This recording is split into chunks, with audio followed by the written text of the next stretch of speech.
bom dia para vocês que estão aqui. Também dá bom dia para quem tá assistindo a gente no YouTube. Esse evento tá sendo transmitido aqui também. Tem 2 câmeras, né? A gente não sabe nem para onde olhar às vezes.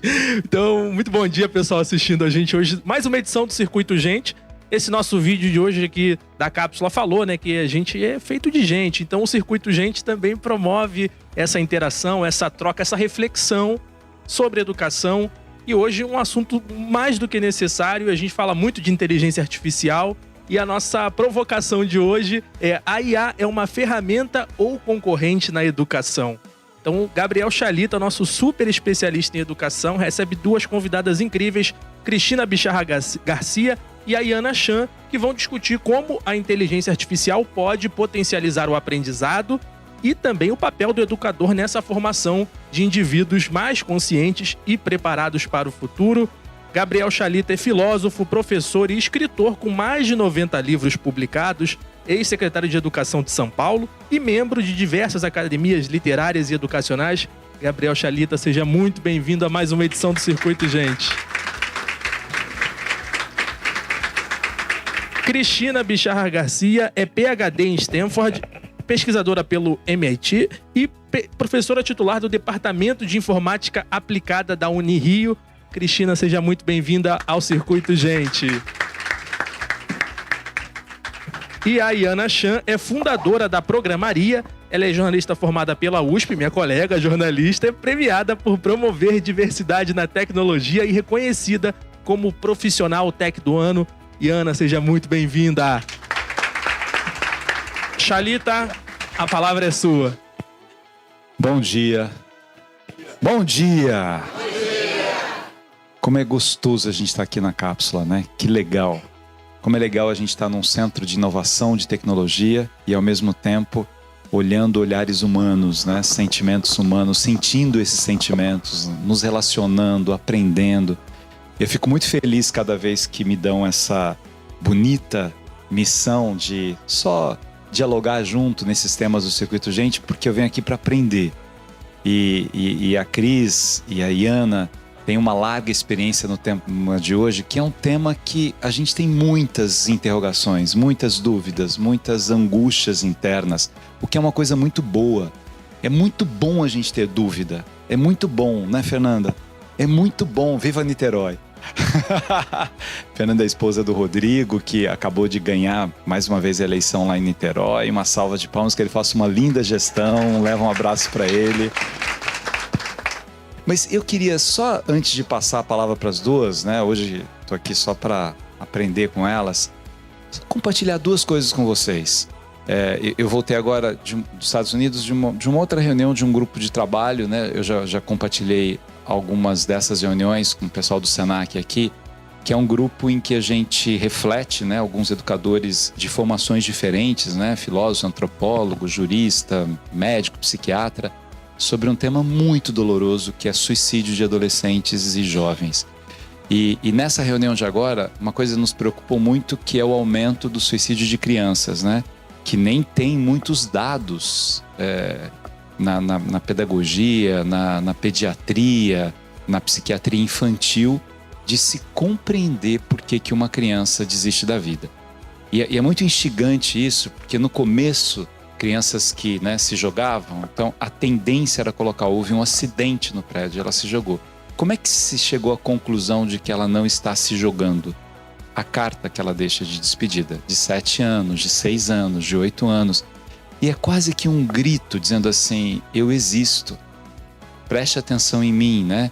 E não é uma culpa aos pais, é uma culpa às incompreensões humanas. Como é que a gente está fazendo com que as nossas relações sejam mais significativas? Como é que... porque quando eu culpo, mas a criança fica o dia inteiro numa rede social, ela fica o dia inteiro... Talvez ela esteja buscando algum tipo de vínculo que ela não consegue encontrar na vida real. Como é que eu dou oportunidade para esse vínculo na vida real?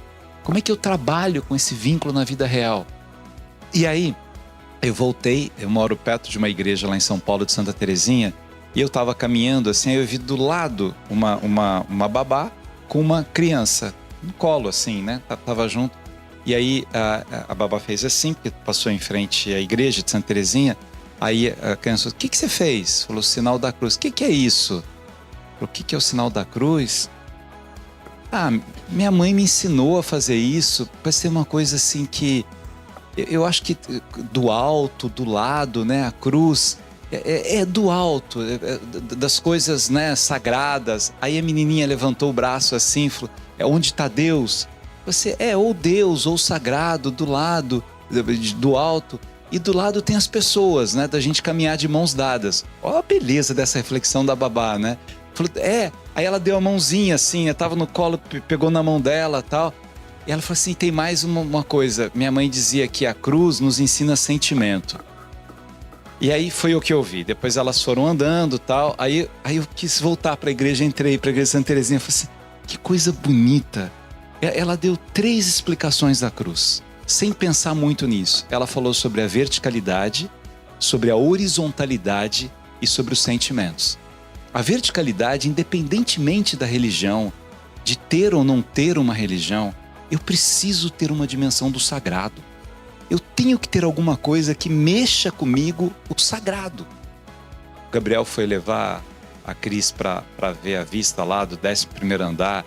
Se eu olhar esse Rio de Janeiro aqui e não tiver nenhuma noção do sagrado... Eu entrevistei o Cortella ontem lá no meu programa da TV Cultura com o Sesc, né? E ele dizendo assim, eu fico agora um tempo no Rio, eu tô tão apaixonado pelo Rio, e eu vou lá no Apoador ver as pessoas aplaudirem o pôr do sol, porque isso é lindo, isso é a dimensão da verticalidade. Por outro lado, eu tenho que prestar atenção no outro, eu tenho que compreender a dor do outro, eu tenho que refletir sobre o sofrimento do outro.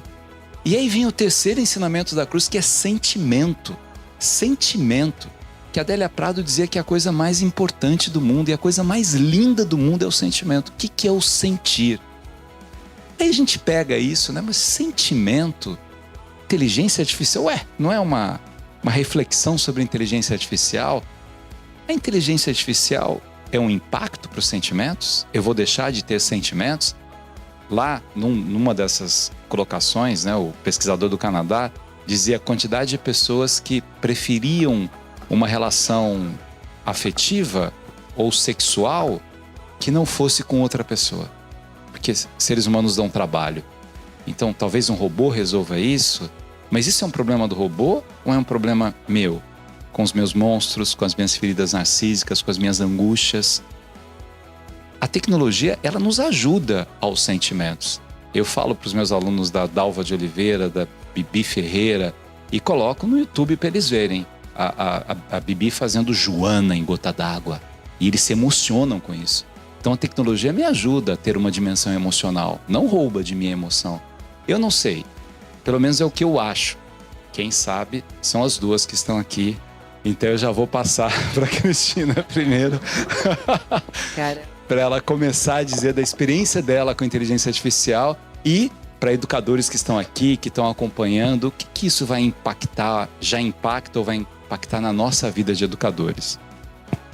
Uau, depois dessa introdução fica difícil, né? Fica difícil eu começar assim, mas eu já vou começar agradecendo aos 2 Gabriéis aqui, né? Por terem me convidado para participar dessa discussão, que eu acho uma discussão crítica, atual e é urgente de nós discutirmos sobre isso. Eu estou colocando aqui o meu chapéu de educadora, tá? Ele falou sobre emoção. Certamente o robô não teria a emoção que eu tive ontem à noite. Eu sou botafoguense e a minha emoção foi enorme. Vou dizer uma coisa, é difícil falar aqui sem pensar nos gols, em todo o sofrimento. Então só quem é botafoguense, né, vai entender esse meu recado. Nenhum robô teria condição de sentir o que eu senti ontem. Eu, minha família toda, né? Mas voltando aqui, eu queria mandar hoje 2 mensagens para vocês. A primeira mensagem é como é que a gente pode usar a inteligência artificial, tá, para modificar o ensino.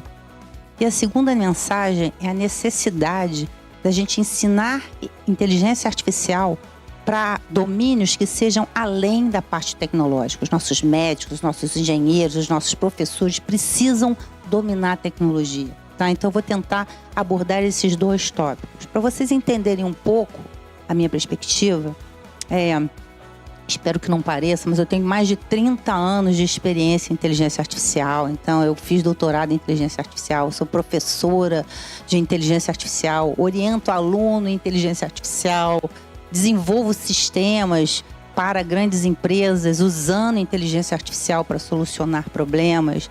Então, faço pesquisa, desenvolvo tecnologias de inteligência artificial. Então, nessa minha longa caminhada, eu pude ver como a inteligência artificial pode nos ajudar. Eu sei que quando eu falo em inteligência artificial, certamente dá um friozinho na barriga. Caramba!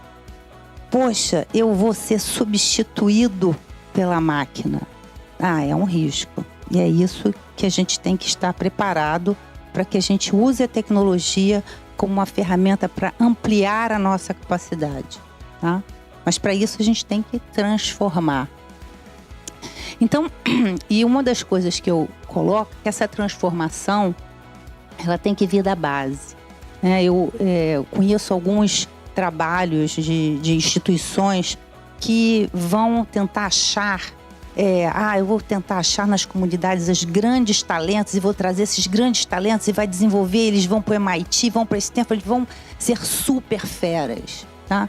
Mas o que eu estou falando aqui, eu acho que a gente tem que prestar atenção, ninguém tem que ficar para trás. Como é que eu trago todo mundo? Como é que eu modifico a educação para que ela seja inclusiva, inclusive nessa parte tecnológica? Como é que eu espalho para isso, né? Então, hoje em dia, 70% dos universitários já usam o ChatGPT nas suas rotinas diárias. Isso não é só Brasil, não. Os Estados Unidos é maior ainda. Então, a gente tem, assim, que estar preparados. Os pesquisadores ficam achando defeito. O ChatGPT alucina e ele não pode confiar nisso. Mas os alunos já entenderam que, assim, olha, eu quero tirar a parte boa daqui, como é que ela pode me ajudar, tá? Então, o que eu acho é que a gente tem que pensar como tirar proveito dessas tecnologias novas que estão sendo desenvolvidas com uma velocidade muito rápida, né? Então, eu vejo assim, uma criança, quando ela tem dificuldade, se ela tem dinheiro, os pais contratam um tutor e esse tutor vai lá, né, fazer aquele estudo personalizado, tá? Mas imagine se a gente, todos os alunos pudessem ter um tutor que ficasse à disposição 24 horas por dia, 7 dias da semana e que não apenas ajudasse nas tarefas, né, respondendo alguma pergunta, mas começasse a entender a dificuldade do aluno para poder dar uma explicação personalizada. E aí que entra a inteligência artificial. Isso já está disponível, a gente já pode usar isso. É claro que existe o risco dos alunos pularem a parte do aprendizado e se concentrarem apenas no copy and paste da resposta. Eu copio, eu pergunto para um ChatGPT da vida, copio a resposta e me dou bem, né? Então, o grande desafio é que nós vamos ter que mudar por completo a forma de avaliação e a forma de incluir o aluno dentro desse aprendizado, para que ele se sinta fomentado a aprender, com fome de aprender. Isso faz com que os educadores tenham que mudar. E para isso a gente tem que fazer várias outras coisas, né? Eu tive a oportunidade, eu estou recentemente trabalhando num projeto, então eu tenho um laboratório de pesquisa e nesse laboratório de pesquisa atual a gente tem uma área que é só inteligência artificial para o bem social. E um desses projetos, que é o que interessa para cá falar agora, é com educação. Então, eu estava conversando com um professor de escola pública, né? E esse professor estava, vou chamar ele de Gustavo, tá? Se eu só me enrolo, vou falar muito nome aqui, todo mundo vai ficar confuso. Então, eu estava falando com o Gustavo e ele estava contando o dia a dia deles. Eu todo dia, uma vez por mês, eu passo uma redação na escola e eu tenho que corrigir essa redação. São 200 alunos, eu queria muito dar uma atenção personalizada, porque às vezes eu consigo até entender um aluno, mas não de todos. Aí eu falei, poxa, tá aí. Aí é uma oportunidade da gente fazer alguma coisa em inteligência artificial. Então, estou desenvolvendo com o meu grupo uma ferramenta que vai pegar, né, as as redações escritas manualmente pelos alunos, vai passar. Inteligência artificial, transformou em algo que seja inteligível, vai identificar os erros e vai classificar os erros. Porque os erros têm uma origem. Por que ele não erra à toa? Tem um mapeamento fonético, tem uma evolução da palavra, tem lá as suas razões. E isso vai instrumentalizar o professor a entender a classe como um todo e poder desenvolver uma estratégia para corrigir aquele problema. Então, é uma forma de ajudar o professor. A IA também vai ajudar o aluno, da maneira que vai ajudar o aluno a entender, a compreender o que ele está falhando e como é que ele pode sair daquele erro. Porque esse entendimento é você exatamente capacitar as pessoas, e nesse caso o aluno, a ter um raciocínio, a pensar, a sair daquela caixa de decorar alguma coisa para entender e daí poder, com esse pensamento crítico, evoluir no aprendizado. Então, eu estou dando aqui o exemplo de como a inteligência artificial... Isso é um projeto super pequenininho, mas como a gente pode ter cápsulas, então pegando aqui a palavra desse ambiente aqui, cápsulas de inovação que vão contribuir para a inclusão, tá? Como é que eu carrego todo mundo? Então, eu não estou carregando os talentosos, que eu espero que esses institutos continuem pensando e dando essa oportunidade maravilhosa para os super talentosos. Mas como é que a gente pode carregar toda a sociedade? Né? A sociedade como um todo é muito heterogênea. Como é que a gente pode fazer isso? Então, a minha primeira mensagem aqui é que a gente precisa se apossar dessa tecnologia, tá? A gente precisa... que bom que tem alguém aqui governamental, mesmo que seja municipal, para levar essa mensagem. A gente precisa investir uma mudança educacional, né? E para isso tem que ter recursos, tem que ter incentivos e coisas assim. Mas esse é um outro assunto. O outro ponto que eu queria levar é que a inteligência artificial, ela precisa ser apossada pelas pessoas, pelos profissionais. Então, as pessoas precisam, de qualquer domínio, você precisa aprender um mínimo. E quando eu falo aprender de inteligência artificial, eu estou indo além da programação, porque isso também, os avanços da tecnologia estão apontando que daqui a pouco tempo, você vai poder especificar o que você quer e o programa vai ser gerado. Então, assim, não é a programação, é você entender o raciocínio lógico, é você entender como especificar, entender como comandar a máquina. Então, eu acho que isso precisa ser ensinado nas universidades, para os médicos, para os engenheiros, para os professores, para que a gente possa se apossar da tecnologia e começar a moldar para que lado que a gente quer levar. E isso tem que começar, não é também só nas universidades, a gente tem que levar já para a garotada, porque o modo transformador está no início, de entender como é que as coisas funcionam. Eu também tenho um projeto que a gente ganhou da FAPERJ, deve começar no início do ano, que é aí só para as meninas, e é bom ver aqui que aqui tem a maioria da audiência feminina, de como é que a gente incentiva o pensamento computacional, o raciocínio lógico nas meninas no 2º grau, tá? Então a gente está pegando isso, andando um passo para trás e assim, olha, talvez ensinar na universidade seja tarde demais, já estejam arraigado na cabeça das pessoas esse raciocínio não lógico. Então, como é que a gente pode levar para isso? Então, isso também tem a ver com um movimento de levar essa informação e esse treinamento mais para o mais jovem.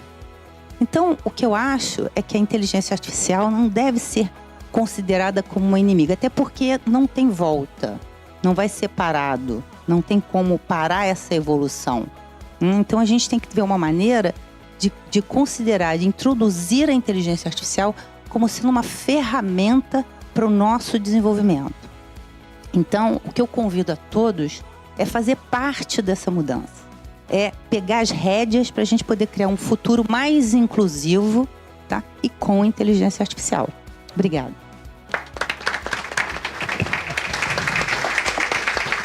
Obrigado, Cristina. Respeitando o tempo, absolutamente ali. E Ana? Bom dia, pessoal. Muito obrigada de novo ao convite, né, por estar aqui de novo com Cristina. É sempre um prazer aprender e compartilhar um pouco da experiência. Vou aproveitar e fazer minha audiodescrição para quem está acompanhando também em casa. Eu sou uma mulher de 1,74 m, de ascendência chinesa, tenho cabelos pretos, lisos, na altura do peito. Estou vestindo um óculos vinho, um vestido branco e um kimono roxo e uma sandália branca. E é um prazer estar aqui, falar sobre esse tema, né, que tem movido tanto. E eu acho que, pegando carona em algumas provocações que a Cristina trouxe, eu tenho trabalhado com educadores essa questão de inteligência artificial. E é interessante como a gente, não sei se é o caso de vocês, mas que a gente fica numa corda bamba entre duas posições, né? Uma de socorro Deus, né? A inteligência artificial vai dominar tudo, os robôs vão destruir a humanidade, já era, acabou. Né, me leva, e é isso. Ou então, uma inércia, né? Uma coisa meio contemplativa, assim, do tipo, um medo paralisante, assim, né? Não sei como me envolver com isso, não sei para onde vai, né? Então, uma rejeição ou, né, um medo, né? Uma posição mais passiva também. E eu acho que é muito bacana que o Senac esteja proporcionando talvez um caminho do meio, assim, né? Uma oportunidade de olhar de forma crítica, né? Como a Cristina falou, é um caminho que não tem mais volta, né, gente? A inteligência artificial já faz parte do nosso cotidiano, vai continuar fazendo, a gente sabe, né? Eu, vindo do mundo da tecnologia e da inovação, a gente sabe que tem muito hype, né? Essa coisa das tecnologias que vêm e vão. Mas, de fato, a inteligência artificial não é novo, né? Desde a década de 50 que a gente vem desenvolvendo. E desses últimos anos que o machine learning, né? Essa nova abordagem da inteligência artificial e a inteligência artificial generativa, que é essa, né? Do ChatGPT, dessa capacidade de criar coisas que vieram realmente para ficar. Então, acho que aqui a provocação e o convite é esse, né? Uma vez que esse presente está dado e que ele vai se intensificar com certeza, né? E cada vez mais aceleradamente, qual que vai ser a nossa posição diante disso? E eu acho que a de vocês né? O próprio fato de vocês estarem aqui deixa eu entender, né? Vamos refletir, vamos pensar, vamos entender o que é isso e vamos olhar de forma crítica também, né? Porque uma aceitação sem nenhum filtro também acho que é uma posição que não faz sentido, né? Ainda mais falando uma plateia de educadores, né? Pessoas que estão aí comprometidas com o desenvolvimento, né, da população. Acho que vocês, mais do que eu, sabem da importância de olhar de forma crítica, né? E aí, então, contando um pouco, só para vocês entenderem de onde eu falo, o nosso mestre de cerimônias me apresentou brevemente. Eu sou fundadora da Programaria, que é uma iniciativa que tem a missão justamente de trazer mais diversidade, inclusão e justiça para a área de tecnologia, que é uma área ainda muito masculina, né, muito composta por homens, brancos, cisgêneros. Essa é a hora da piada que a gente fala, né? Nada contra, temos até amigos que são, né? Mas, enfim, de fato, a gente precisa aumentar a diversidade dentro da tecnologia. E a Programaria vem nessa missão. Então, hoje a gente oferece tanto cursos de introdução para quem não sabe nada e quer iniciar os seus caminhos, né, dentro da tecnologia, como também ações de conexão desse público com as empresas que estão cada vez mais interessadas também em diversidade. E aí, dentro dessa jornada, acompanhando, né, enfim, essa formação de pessoas que querem trabalhar com tecnologia, dentro da Programaria a gente entendeu que é uma formação que precisa ser crítica, justamente, né? Ainda mais quando a gente fala, a gente conecta e entende que a falta de diversidade na área de tecnologia é um dos fatores que contribui para que as tecnologias que a gente tem disponíveis hoje sejam também enviesadas, tenham impactos que não necessariamente trazem, né, um aumento de diversidade, né? A gente estava falando do case, né, de uma inteligência artificial utilizada, por exemplo, para filtrar profissionais num processo seletivo e que filtrava só homens, né? Então a gente precisa de mais mulheres produzindo tecnologia também para dar conta de todos esses desafios. E aí eu acho que uma mensagem que é importante da gente ter, e eu sei que eu venho da área de tecnologia e inovação, mas que é justamente tomar cuidado e entender que esse discurso de que a tecnologia vai resolver tudo, né, de que só porque é inovador é bom, de que a tecnologia vai salvar a lavoura, né, de que isso não procede, né, gente? Se fosse, a gente já teria todos os nossos problemas resolvidos. Então, é importante a gente pensar na tecnologia como que ela é uma ferramenta.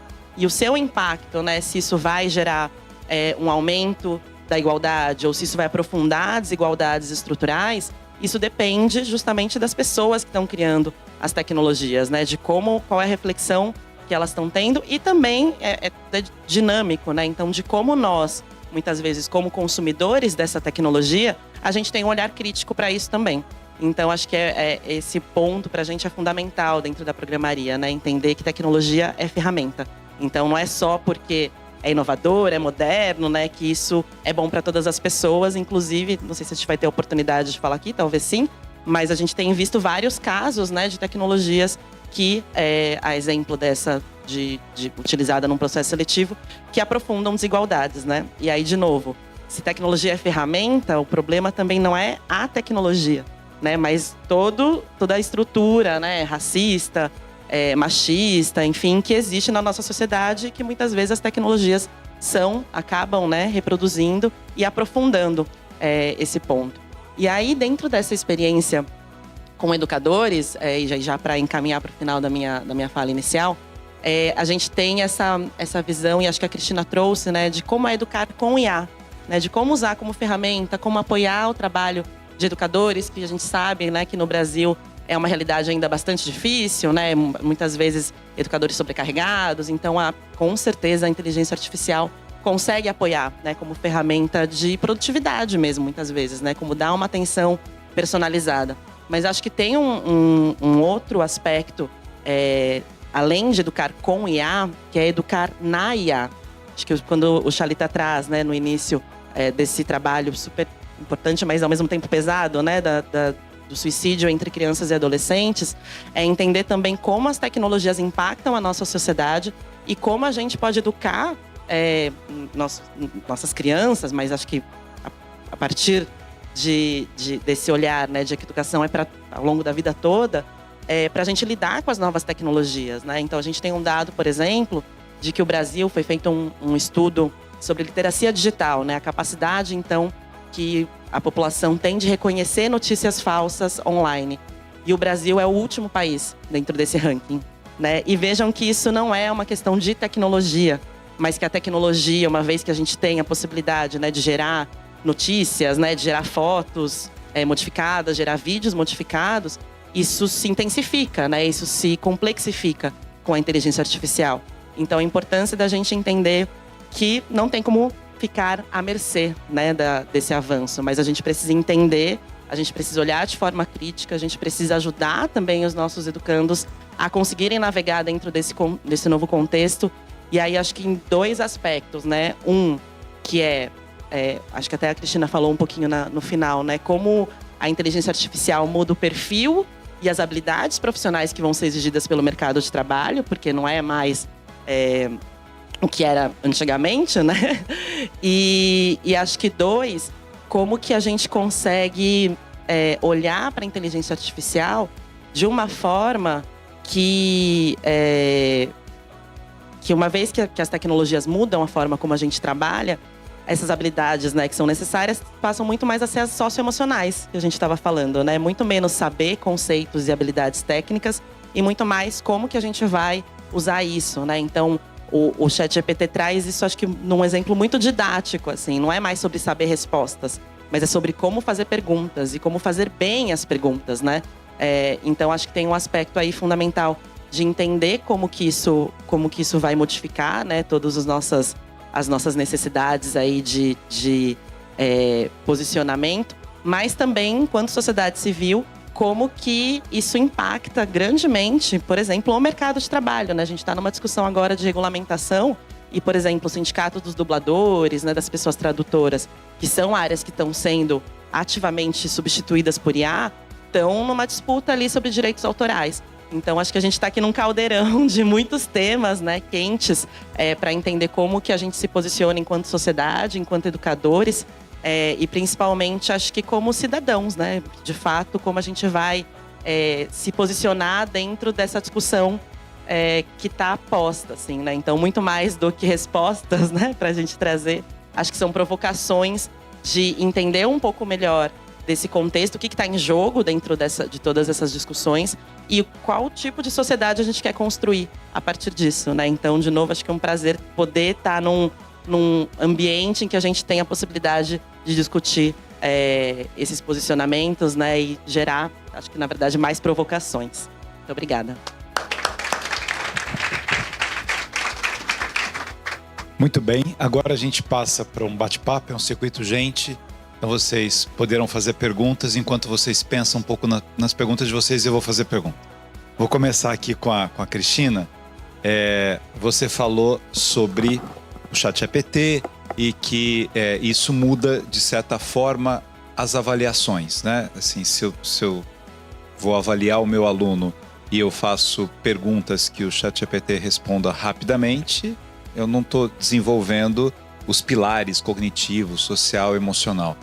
O Senac Rio de Janeiro está num desafio lindo agora, que é lançar para o ano que vem ensino médio. Ensino médio que é integrado ao técnico e assim, é uma satisfação imensa nossa com esse projeto, né, do presidente Queiroz, do Sérgio, que é o nosso diretor, Tangari, a equipe toda aqui trabalhando com isso. Onde a gente não pode errar no momento de formar os professores para avaliar os alunos? Quais, na sua experiência, né, docente, de intelectual, quais são as novas formas de avaliação desses alunos? Bom, tem novas formas que são velhas, mas deixa eu só começar. A primeira coisa que a gente tem que fazer é se conscientizar que os alunos vão usar. Então, qualquer coisa que seja assim, vou passar, dever de casa, qualquer coisa que seja feita em casa, você tem que considerar na sua equação que a pessoa vai ter o ChatGPT, um ChatGPT da vida, como seu auxiliar, tá? Então, existem algumas maneiras que eu tô vendo no mundo serem exploradas que eu acho interessante. A primeira é a maneira velha. Vamos lá, o velho e bom prova oral. Não tem como enrolar. Não tem, a pessoa olha pro céu e tal. Assim, eu acho espetacular. Como eu tenho uma turma pequena, eu consigo explorar esse tipo de avaliação. Então, as pessoas, né, quem foi meu aluno e estiver me ouvindo vai entender o que eu estou falando. É difícil me enrolar, né? Existem pessoas que acham assim, não, agora já tem ferramentas que detectam que a pessoa usou o ChatGPT. Número 1, isso é mentira. O ChatGPT está melhorando rapidamente e as armas de identificação estão cada vez mais sofisticadas, mas não estão conseguindo, estão sempre para trás, não estão conseguindo seguir na mesma velocidade. E também, por outro lado, eu quero que o profissional use o ChatGPT, eu quero ensinar ele a usar, quero ensinar ele a fazer perguntas. Então, assim, eu acho que não só eu tenho que considerar que vai usar, mas tem que até estimular que use para que ele seja um profissional do presente e futuro. Eu falo presente e futuro porque hoje em dia a gente já tem essa demanda para um profissional que saiba usar essas coisas. Então, este caso aqui, a avaliação, né, se você estiver lidando com um curso em massa, se é um curso pequeno, prova oral, resolve. Mas se você estiver lidando com um curso em massa, você tem que treinar os educadores, que eles vão ter que ser criativos em formular questões que precisem de massa cinzenta. Então, precisem de raciocínio crítico. Então, que não seja apenas... Então, para fazer isso, você pode desenvolver jogos em que estimule a pessoa a participar, tá? Então, é uma maneira lúdica de você avaliar, porque a pessoa quer estar na brincadeira. Você também, por outro lado, você desenvolva um conteúdo de aprendizado em que não seja uma pergunta fácil, que necessite entendimento e que necessite fazer por partes. Então, o fato do aluno ter que quebrar uma questão em partes já vai facilitar o aprendizado. Então, isso tudo eu estou vendo no mundo, tá? Então, assim, ainda estamos, né, explorando essas alternativas, mas o nosso ensino é muito antigo. O Brasil, assim, isso é o mundo, mas o Brasil ainda está mais atrás. A maneira como a gente ensina é muito ruim, é difícil, fico com pena dos alunos de ainda ter aquela fórmula de você expor e tal. Então, uma outra alternativa que não vem de inteligência artificial, mas vem de uma outra área que eu trabalho, que é sistemas colaborativos, é você criar aulas dinâmicas. Então, o aprendizado é construído e o aluno tem que trazer alguma coisa. Isso mesmo em grandes massas tem funcionado, que é usando a inteligência coletiva. Mas, então, tem maneiras. Tá? Cristina, é muito legal você falar isso da questão da oralidade, que é hoje um dos elementos fundamentais do desenvolvimento das relações humanas, é aprender a falar. Então, a prova oral, ela é o antigo porque havia muita prova oral, mas ela é profundamente contemporânea, profundamente necessária. E essa história do ChatGPT, uma das turmas que eu dou é a distância, né, no IBMEC, que mistura direito, administração, economia, RI, e a matéria é ética organizacional e processos decisórios, como é que eles tomam decisão. E eu fiz uma dinâmica lá que tinha que misturar Clarice Lispector com Sófocles, com Antígona de Sófocles, né? Uma peça de teatro, papel da mulher e tal. E aí eu pesquiso antes no ChatGPT para ver se tem as respostas ou não, né?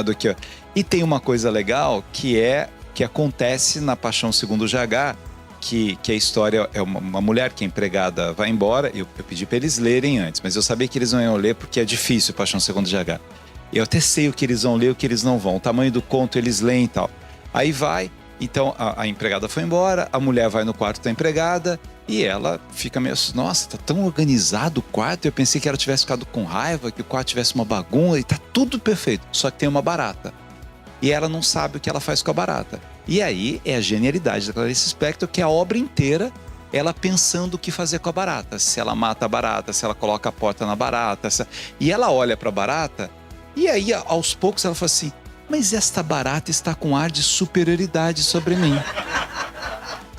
Porque a barata deve saber que eu já mudei de marido, de namorado, de marido. Então ela tá me achando o quê? E aí, assim, todas as angústias dela vêm naquela coisa com a barata. E ela se lembra que leu em alguma enciclopédia que se tiver uma bomba atômica, a barata fica e ela morre. Então essa é a razão da superioridade. Aí eu falei pra eles... online, eu falei assim, bem, em 2 minutos, e não tem essa resposta do ChatGPT, em 2 minutos, o que ela faz com a barata? Que eles também podem ligar para alguém, né, para perguntar isso e tal. Passa 1 minuto, a menina assim, aperta assim, eu sei, posso falar?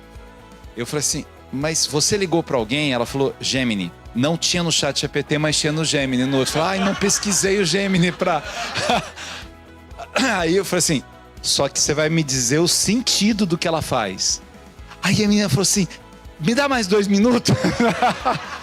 Que é incrível, ela come a barata. Só que o sentido é lindo, que aí tá ligado com Ismênia, com Antígona, do enterrar o irmão. Mas olha a relação com o ChatGPT. Não é incrível? É. Mas aí o que aconteceu? Na aula seguinte, eles leram Paixão Segundo GH, porque isso despertou uma curiosidade imensa. A mulher com a barata e tal... Então, assim, não atrapalha, ajuda esse processo. Eu tô indo ao encontro que você está dizendo, que às vezes a gente acha assim, mas é antigo, uma prova... Eu dou prova oral direto, o tempo todo, assim, porque ele precisa aprender a falar, argumentar, a debater com isso, né?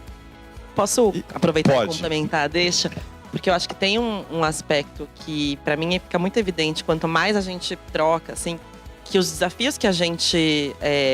sobre os quais a gente se debruça hoje, eles não são trazidos pela tecnologia, né? Eles são aprofundados pela tecnologia. Então, esse desafio da educação que é sobre decorar conteúdo, né? A tal da educação bancária, né? Que o Paulo Freire trazia, né? Então, eu vou aqui, meu aluno é um depósito e eu vou tacando conhecimento e aí, na hora da prova, ele vomita de volta esse conhecimento, né? Então, eu acho que tem um aspecto da tecnologia que eu acho que ficou muito, muito bacana na situação que você contou, que não adiantava só vomitar de volta, né? Saber o que ela fez com a barata ou não, mas exigia refletir como que você se relaciona com isso, assim. Então, de novo, não é a tecnologia que trouxe e nem vai resolver esse desafio, né? Mas é como a gente enxerga a educação e qual que é o objetivo da educação. É decorar conteúdo? Isso não foi o ChatGPT que colocou como desafio, né? O Google, né? Não sei se vocês lembram, na hora da Wikipédia, do Google, a gente já sempre tem esse debate, né? E eu acho que ele volta, na verdade, não sobre a tecnologia, mas sobre que tipo de educação a gente quer oferecer, né? E aí, há possibilidades, dá muito mais trabalho, mas, enfim, acho que é muito mais sobre a intenção que a gente tem né, dentro dos processos Eu educativos. gostei da história que você colocou, porque a gente pode enxergar a barata como o ChatGPT. Entendeu? Então, como é que é a nossa relação? Tá aí, né? Tá aí, tá no É melhor quarto. do que eu, é pior do que eu. tá? Exato. Eu Sabe vou morrer, muito ele não. mais. Isso, eu achei maravilhoso. Então eu vou a sua comer escolha. o ChatGPT. Ô, Iana, eu vou aproveitar o que você falou antes e agora também, que eu acho que é um dos temas angustiantes pra gente aqui, né? Nós que trabalhamos com educação e acreditamos na ética. Você trouxe uma coisa muito interessante, né? Então, de repente, eu uso a inteligência artificial, mas ao usar a inteligência artificial, os dados que eles tinham, eu aumentei a discriminação pelo tipo de dado que eu alimentei. Então, né, se eu perguntar, né, escreve um artigo sobre uma mulher bonita, escreve um artigo sobre um homem bonito, como é que vai sair esse artigo? Como é que ele vai desenvolver? Aí eu te pergunto, com base nos riscos, né, de aumentar os preconceitos, as discriminações, as desigualdades, como é que a ética dialoga? O que a gente pode fazer em termos de construção de protocolos éticos para que isso não aconteça? Boa. Acho que dando contexto, assim, a inteligência artificial, ela, especialmente a generativa, que é a que a gente está falando, né, que é essa que é capaz de gerar texto, vídeo, imagem, etc., ela não cria do nada, né? Ela cria a partir de bancos de dados imensos, e é por isso que existe esse avanço tão rápido, né? Não sei se vocês têm essa experiência de uns 20 anos atrás, assim, né, usar uns chatbots, e eles não entendiam muito o que a gente falava, né? Era uma conversa muito truncada. E hoje, de fato, quando a gente interage com o ChatGPT, tem um nível, né, de oratória, né, nesse sentido, né? Ele constrói textos que são muito convincentes, né? E até tem gente que começa a achar que não, existe uma cognição, existe um entendimento. Não, gente, não tem. Que são modelos matemáticos, né, que bebem de fontes de dados imensas, gigantescas, e que a partir disso conseguem produzir materiais, né, produtos fidedignos, assim. Então, esses vieses que você traz, eles já existem nesses bancos de dados. Então, por exemplo, isso vai sendo melhorado também ao longo da interação e do feedback, né? Mas quando a gente pergunta, por exemplo, no Canva ali, crie uma noiva. As 10 primeiras opções são noivas brancas. Né? Ou então, um reconhecimento de uma imagem, né? Quando é uma pessoa negra, tem outros contextos do que quando é uma pessoa branca. Então, esses viés, eles já existem, né, nos dados. E acho que o fundamental, pensando em como a gente lida com isso, sabendo que isso existe, existem formas tecnológicas, né, da gente entender os vieses. E aí, por exemplo, por que um score de crédito é maior para uma pessoa branca ou para uma pessoa negra? Quais são os critérios que a gente está usando para avaliação e tomada de decisão, por exemplo, naquele exemplo que eu dei da inteligência artificial sendo utilizada para avaliar candidatos num processo seletivo. Então, existem formas tecnológicas de a gente reconhecer vieses e acertar isso de forma sistêmica, né? Porque existe um desafio muito grande na inteligência artificial, na teoria da inteligência artificial, que não existe uma teoria. Então, a gente não consegue prever, né, os impactos ou o que vai acontecer. E dentro da abordagem que a gente chama do Deep Learning, né, que é uma abordagem ainda mais avançada do que o do Machine Learning, existem o que a gente chama das camadas ocultas. Então, a gente sabe que o nosso modelo ele é assertivo. Então, por exemplo, quando eu jogo uma série de dados e falo, classifica aqui para mim. Ele consegue fazer uma classificação, um agrupamento, né, desses dados de uma maneira muito eficiente, mas a gente não sabe por quê. A gente não consegue acessar como essas decisões foram feitas. E aí mora grande parte desses vieses também, né? Então tem vários, né? Tem o viés do banco de dados, tem o viés do próprio sistema. E aí eu acho que formas, né, da gente lidar com isso trazendo mais transparência, trazendo mais responsabilização, né? Conseguir entender, nós enquanto consumidores conseguirmos contestar isso, né? E as empresas, porque é isso, grande parte hoje das inteligências artificiais são disponibilizadas por empresa. E aí tem outro desafio, que é o desafio da privacidade de dados, né? Desse aspecto. Mas hoje a gente está num momento de regulamentação, de discussão dessas regulamentações, justamente. Então, para além e é isso que a programaria faz, né? De como a gente consegue educar profissionais para que tenham ciência desse aspecto, né? Desses impactos, e a partir disso consigam encontrar caminhos éticos dentro dessa construção, tem um aspecto que eu acho que é da sociedade mesmo, né? Quais são os nossos mecanismos? E aí se fala muito na regulamentação. E aí, só para fechar, a gente ouve muito esse discurso de não, mas a regulamentação vai impedir a inovação. Pelo contrário, né? Dentro de um sistema jurídico que a gente consegue ter previsibilidade, você vai saber dizer melhor do que eu, né? Você como professor. Mas dentro de um sistema que a gente consegue ter previsibilidade, accountability, responsabilidade, transparência, a gente tem um ambiente mais saudável, né? Para conseguir caminhar e até mesmo enquanto sociedade, né? Conseguir participar um pouco mais dessa construção. Essa questão jurídica, ela é muito desafiadora hoje, né? Você tem razão. E ela é muito angustiante, assim, porque, por um lado, você vem com toda essa discussão do direito à informação, da criatividade, da inovação. Por outro lado, você traz esse dado que você trouxe na sua fala, que é o país em que é mais crível as mentiras todas desenvolvidas e divulgadas, né, pelos meios tecnológicos. Isso é de uma complexidade imensa. Eu participei num debate em banco, e eles dizendo sobre preenchimento de dados e a definição de crédito, né? Então, foi muito, muito interessante que uma pessoa falou assim, o que começou a acontecer, por exemplo, pessoas negras, elas respondiam brancas para ter aprovação de crédito. Só que a inteligência já lê isso, que ela está mentindo, porque tem dados dela em outro lugar que ela respondeu de uma outra forma. Então aí pela mentira ela não tem um crédito também. Mas tudo é o dado, né? Que o problema não é a inteligência artificial, né? É a máquina. Como é que ela desenha? Como é desculpa, são seres humanos. Como é que eles foram alimentando esses dados? Como é que esses preconceitos ganharam outro tamanho? Mas tem um lado que nós evoluímos e nós estamos alimentando as máquinas com dados do passado. Então muitas coisas do passado eram aceitáveis. E hoje em dia não são mais. Então, acho que tem esse descompasso do que está sendo gerado ou não. Eu acho que, como a Ana falou, o importante tem uma vasta, assim, muitos esforços de pesquisa no tal do explainable AI, quer dizer, a inteligência artificial explicável para que a gente possa entender se estamos sendo vítimas ou não de algum tipo de preconceito, né? Então, no banco, mesmo quando eu tenho um projeto sobre vieses em crédito bancário. Um banco é confidencial, então não posso...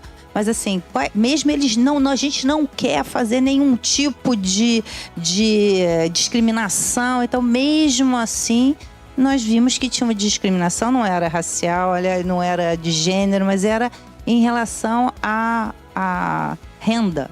Então, o pobre paga mais taxa, mesmo com o mesmo score de crédito. Então, a gente nem foi para trás para dizer... como é que é calculado esse score de crédito dele, não. Assim, dado o quê? E aí a gente viu que assim, o pobre paga uma taxa maior do que o rico, com mesmo valor de empréstimo, mesmo tudo, mesmo histórico. E aí você disse, mas por quê? Né? Então, porque no passado... Então, aí tem toda uma explicação de como é que era feito, que era uma coisa mais pessoal. Então, na verdade, eu te conheço. Então, tinha assim... Tem um histórico que os gerentes têm algum poder de decidir o crédito que vai além do crédito. E geralmente do score. Quem tinha mais dinheiro aplicava mais, então ele conhece. Claro, então todo mundo conhece. Então tem uma explicação que tá... Qual é o problema? Tá fora do dado a explicação. Tá nas relações que estão... Nas estruturas, nas estruturas. Então que na verdade fortalece as nossas discriminações estruturais. Então aí é complexo. Isso aqui dá pano para manga. Eu lembrei de uma outra discussão, mas que eu não vou trazer agora, que é a questão jurídica. Não, mas assim, só para colocar aqui, só queria falar uma coisa que você falou. Eu acho que na questão jurídica, eu estou indo na sua seara, mas é assim, eu acho que a resposta, eu li uma reportagem que eu concordo, então por isso que eu estou trazendo, do Virgílio de Almeida, que é um cara que eu sou fã da UFMG, e que ele falava assim, olha, a saída é a gente ter uma regulamentação temporária. Então, o caso, por exemplo, do TSE ter proibido fake news durante as eleições, assim, naquele período está tudo proibido porque o dano é muito grande. Então, tem a ver com a regulamentação europeia que mede o impacto, a consequência. Mas só para ficar uma coisa no ar, tem países tentando fazer com que os julgamentos sejam feitos pela inteligência artificial, não pelo juiz. O que parece uma coisa absurda, meio absurda, os resultados até então mostram que o resultado é muito mais justo do que seres humanos julgando. É muito estranho isso, né? Hoje tem uma discussão em Brasília também, lá de venda de sentença, não sei o quê, que a máquina, em tese, não vai fazer isso, né? Não estou defendendo isso, né? Ou não, né? Dependendo de quem programou. Ou não é ótimo, né?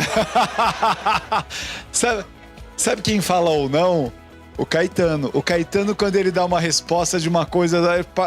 Ou não. É ótimo. Agora a pergunta é de vocês. Quem quer perguntar? Aqui, ó.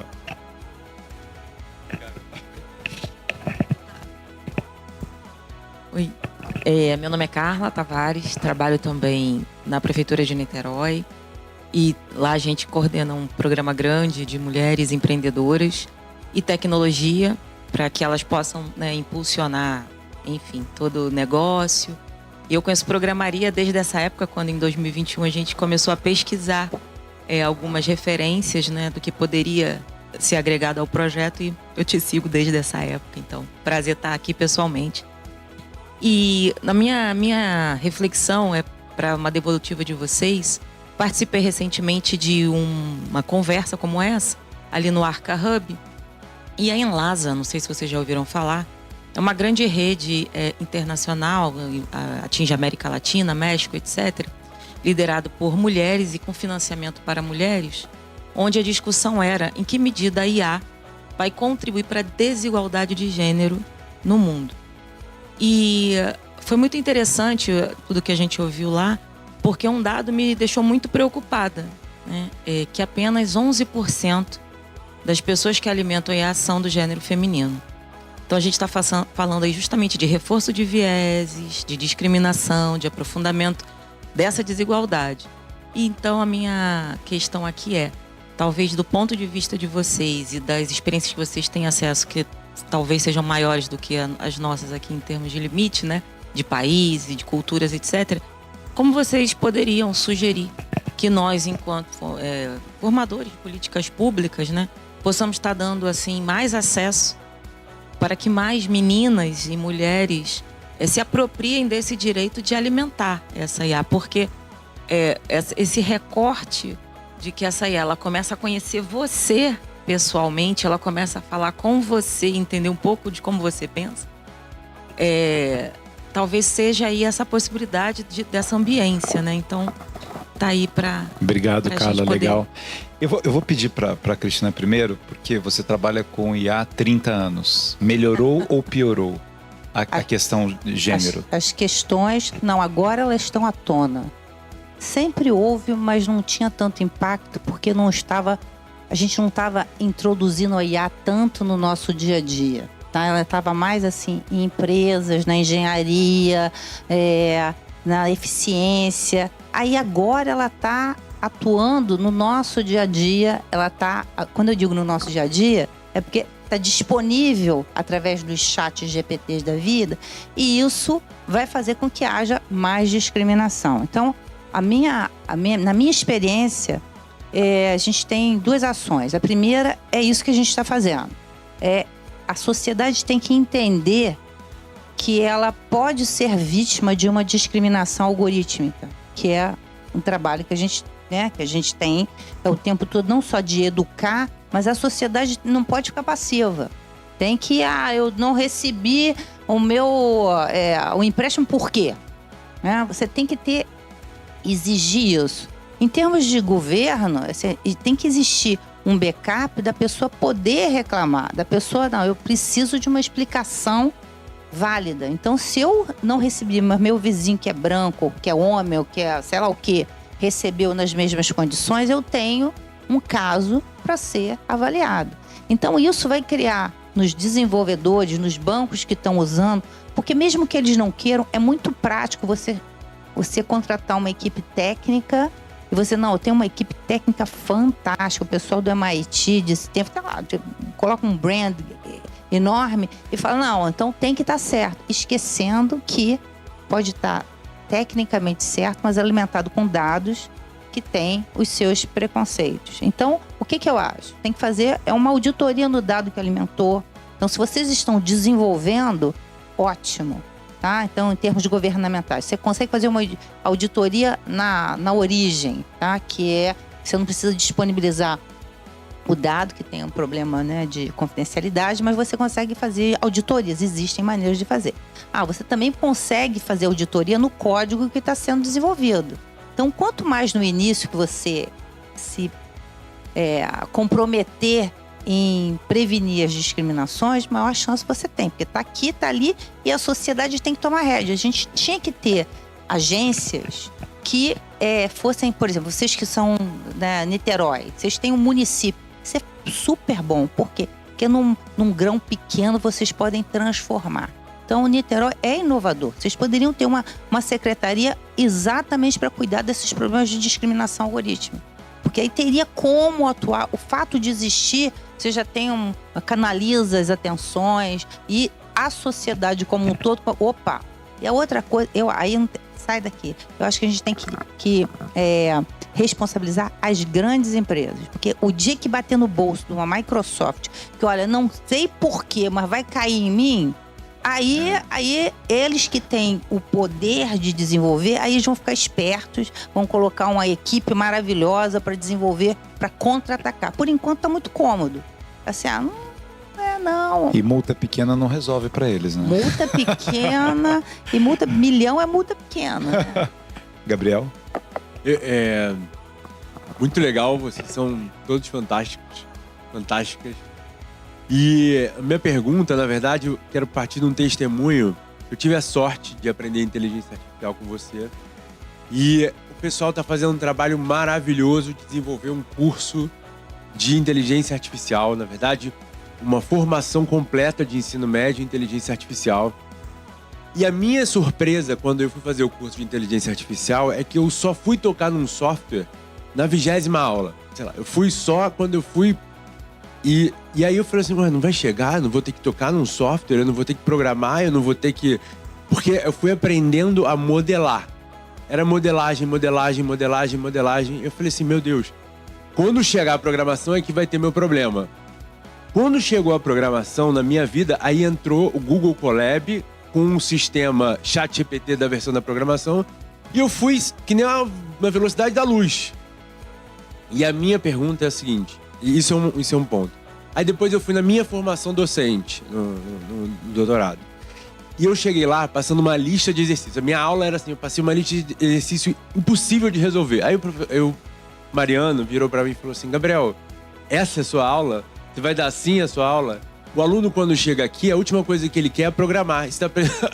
Ele quer 30% quer programar, 70% não quer. Você tem que ser desejável. Ele montou um jogo de montar bloco, porque a programação em bloco é o próximo passo, para você combinar os blocos e formar. E a minha pergunta final é, como é que a gente faz para... toda pesquisa em educação para inteligência artificial chegar em toda a esfera de educação, porque acho que tem um silo dentro da universidade que tem muita pesquisa em educação que precisa chegar para as outras camadas da sociedade, desde a criança lá na infância. O que tem que fazer? Começa a Liana agora. Na verdade, eu acho que vou passar a bola para a Cristina, Então, porque dentro Cristina. da educação no ensino superior, acho que é com ela. Mas depois, se você puder voltar, eu queria complementar uma resposta para Carla. Tá bom. Não, acho que vai cair em você também. Mas... Não, é uma excelente pergunta, Gabriel. Eu acho que é uma coisa que a gente debate, como é que a gente expande as restrições da universidade, como é que a gente vai além desses portões.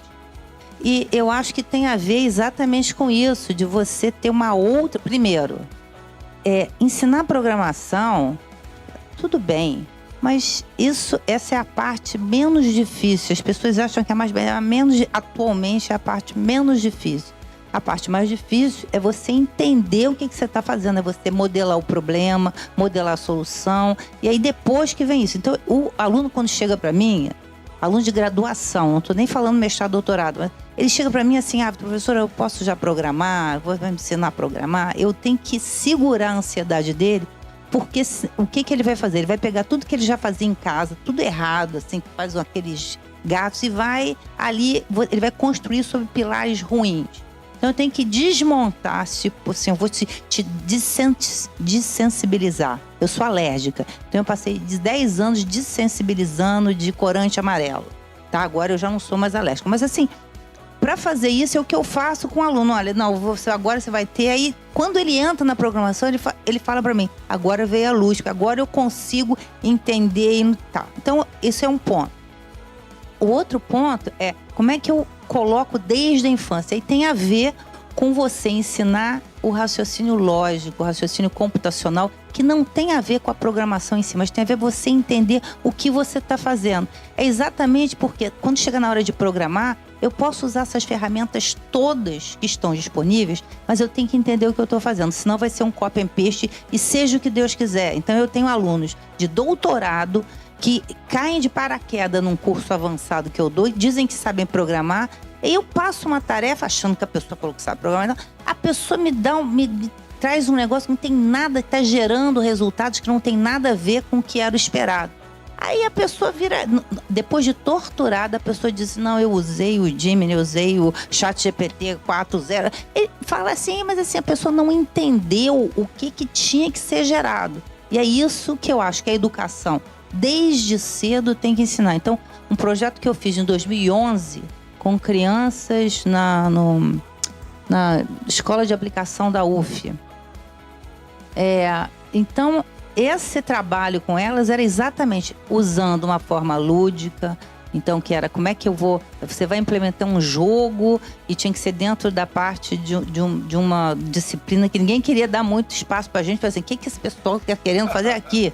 Então, deram assim, vai ensinar sobre meio ambiente. Então, eles tinham que programar um jogo que era para ensinar as outras crianças o problema de jogar lixo, então que é da enchente. Então tinha uma causalidade, né? Então tinham vários joguinhos, a pessoa caminhava e fazia um monte de coisa. Então, e isso é um dos jogos. Assim, a criança tinha que elaborar um jogo que fosse ensinar um conceito de meio ambiente. E para fazer isso, a gente começava a explicar para a criança a noção de causalidade, tá? Que tem a ver com programação if, then else, né? A causalidade. Quando você faz uma coisa repetida várias vezes, então você começava a ensinar para a criança a pensar sobre como é que ela ia gerar aquela solução. Então isso foi que eu acho que em todos os cursos eu não sei fundamental, talvez eu esteja exagerando, mas do segundo grau em diante deveria ter isso para a pessoa entender o que está acontecendo. Senão a pessoa se arvora a programar sem saber exatamente o que está acontecendo. Então eu espero que você tenha tido uma boa experiência em ter passado pela dor da modelagem primeiro, antes de mergulhar. Muito bem. E Ana? Caiu aqui mesmo, Cristina voltou. Porque tem um aspecto que você falou do ensino da programação que eu acho que tem a ver com a visão de mundo para que serve justamente a educação. A gente recebe especialmente adultos, né, que fazem os cursos da programaria e uma visão de mercado de trabalho, né? Então eu quero aprender a ferramenta tal, mas daqui a 2 semanas já surgiu a outra ferramenta tal, então tem que começar a aprender essa outra ferramenta. Não, mas aí surgiu outra. E essas formações de curto prazo, né? Acho que desde a pandemia, acho que a gente viu, né? Não sei se vocês acompanharam, mas o surgimento de muitos cursos, bootcamps, né? Que a gente fala, cursos curtos para aprender uma ferramenta específica para se inserir no mercado de trabalho. E a gente tem ouvido a devolutiva disso, que são cursos que não dão conta de formar profissionais, porque tem esse aspecto, né, da tecnologia, ela está o tempo todo acelerada. E quando você se preocupa em aprender uma ferramenta, né, você apertar esse parafuso, se eu troco, né, em vez de um parafuso te dou uma outra negócio, eu já não sei fazer. Então daí a importância do que a Cristina fala da base, né, de aprender o pensamento sistêmico, a lógica, né, como que as coisas se conectam. E aí eu acho que e a gente tenta trazer isso, né? Essa importância de... não é sobre a ferramenta específica, até porque justamente com o avanço da inteligência artificial, isso vai ser dado, assim, né? Mas se você não souber olhar a base para olhar de forma crítica, você vai continuar dando Ctrl+C, Ctrl+V, né? De uma forma acrítica e que não vai te ajudar, na verdade, né? No mercado, mesmo o mercado de trabalho não está pedindo isso. Né, o mercado de trabalho cada vez mais também está sendo afetado por todas essas transformações. Então, quando a gente fala quais são as habilidades agora que o mercado de trabalho está olhando. E aí tem aquela máxima, né, de ser contratado pelas skills técnicas e ser demitido pela falta, né, das skills comportamentais. Então a gente começa a falar sobre visão estratégica, sobre pensamento sistêmico, sobre comunicação, sobre empatia, né? E aí a gente vê a complexidade, né, que começa a se formar, porque como o ChatGPT consegue me ensinar empatia, né? Consegue me ensinar a ler, poxa, tô achando que você tá mais quieta hoje, né? Tá mais triste. Vai ajudar, assim, né? Então, existe uma interação social, uma educação emocional, né? Que até a gente estava falando disso, que é imprescindível, né? Não tem como a gente tirar da conta. E aí, só para voltar aqui para Carla, tem um outro dado que eu acho que vai te deixar mais preocupada, um dado do Fórum Econômico Mundial, que traz que para cada vaga gerada dentro desse novo mercado da inteligência artificial, as mulheres vão perder 5 posições. Justamente porque elas estão nas vagas que vão ser automatizadas, substituídas, né? E não tem a capacitação para atuar nessas novas vagas que estão sendo criadas justamente por conta dessa falta de diversidade, né? As mulheres hoje, nos cursos de ensino superior relacionados à computação, as mulheres são 15%. Quando a gente vai para o mercado, elas são por volta de 20%. Então, a saída é incentivar as meninas, né? E concordo com a Cristina, né? Desde a infância, a gente ainda tem uma educação que é muito binária, né? As meninas ganham bonecos, os meninos ganham carrinho. Como que a gente consegue oferecer liberdade, né, de experimentação para que, quando elas tiverem que escolher um caminho, elas também cogitem, poxa, acho que tecnologia pode ser para mim, né? Isso não acontece do nada, né? Isso é uma construção social, cultural, que leva tempo também, mas que para mim é o único caminho possível, a gente incentivar essa participação e construir, né, uma tecnologia que atraia também as mulheres, né, que ela não pense, não sei como foi a experiência da Cristina, né, mas ela estava começando a contar lá, mas poxa, eu sou a única dessa sala, né, eu tenho que ouvir piadinhas do meu professor, eu tenho que, né, enfrentar obstáculos outros apenas por ser mulher. Deixa eu só terminar assim. Gabriel, faltou uma coisa para falar. Eu acho que tem que ter no curso que vocês estão abrindo aqui, né? É um curso que a pessoa aprenda a aprender. É esse que é a habilidade mais importante do profissional que for Volto com a relatora. Também volto com o relator. E aqui já passo para mais uma pergunta. Aqui tem uma coisa importante também do que a Iana está trazendo, dessa questão de mulheres e homens. E uma coisa que a tecnologia está ajudando e que a neurociência, por causa da tecnologia, está ajudando, é a desmistificar o que é só do homem ou o que é só da mulher. Isso é um mito cultural ainda, né? O homem é mais racional, a mulher é mais emotiva, o homem é mais para exatas, a mulher é mais para humanas, o homem julga assim, a mulher julga... Isso, na verdade, pode ter acontecido culturalmente, porque é isso. As meninas foram educadas para agir dessa forma, os meninos foram educados... Mas isso não tem nada a ver com a formação do cérebro do homem ou da mulher. O homem tem razão e sensibilidade, a mulher tem razão e sensibilidade, o homem tem medos, a mulher tem medos. Não tem um a mais do que o outro. E isso talvez seja um caminho da desmistificação dessas coisas que geraram tantos preconceitos. Ele tem uma pergunta, ela tem uma pergunta, e aí a gente vai indo. Mais uma pergunta, 3 perguntas. Vamos fazer as 3 perguntas. Fernando, tem pergunta?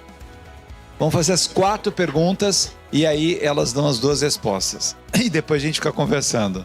Tem mais uma pergunta? Sim. 4. Vamos lá? Obrigado. Eu tenho uma pergunta aqui. Eu sou um aluno do Senac do Botafogo. Eu faço programação em Python. E primeira vez estou faltando, né? Mas tá tudo bem. É porque no primeiro mês eu tive uma professora. Aí ela saiu e entrou outro. Aí esse outro professor estava ali, saiu e entrou outro de novo.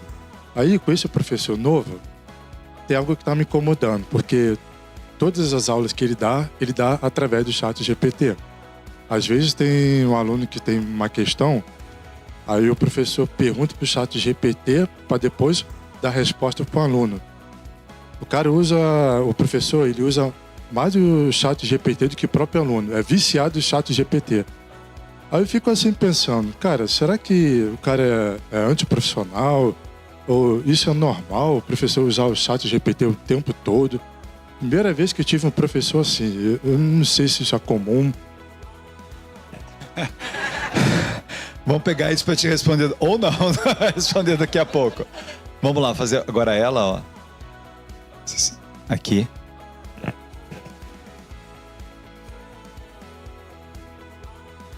Bom, meu nome é Doris, sou enfermeira por formação, mestre e doutora pela UFRJ.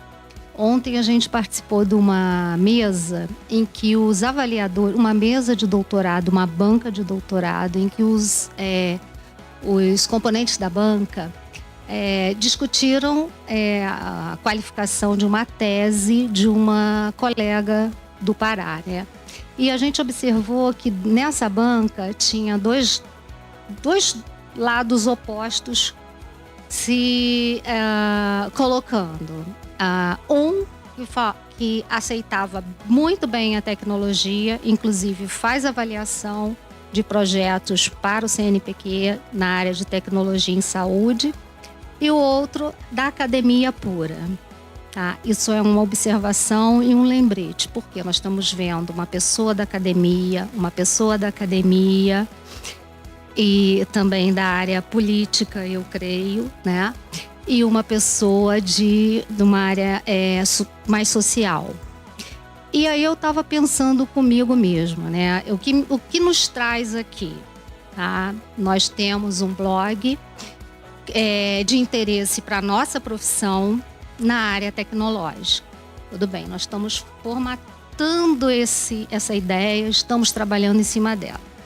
Tudo bem. Mas aí a gente traz também junto a nossa vivência dentro da academia, né? Eu tenho uma experiência em sala de aula em universidade privada, em faculdade privada, e tenho uma experiência de quase 40 anos dentro de uma universidade pública, não como professora, mas como técnica, né? Eu era enfermeira do hospital universitário. E aí a gente vê como as pessoas tratam da educação. Quando eu fiz o mestrado, eu conheci toda a pedagogia do ensino, em que um autor brasileiro, ele abriu meus olhos quando ele falou num livro chamado Conscientização, Paulo Freire. E aí eu falei, cara, eu gostei desse autor, desse homem. Aí li vários livros e tal.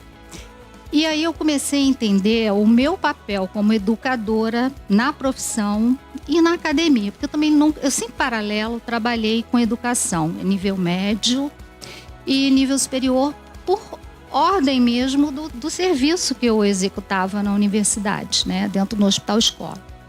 E aí hoje eu faço esse paralelo e o que eu estou vendo, tá? Aqui é um fórum de discussão de educação, com pessoas representativas e que a gente discute como vamos trazer esse aluno para uma sala de aula para ele aprender, né?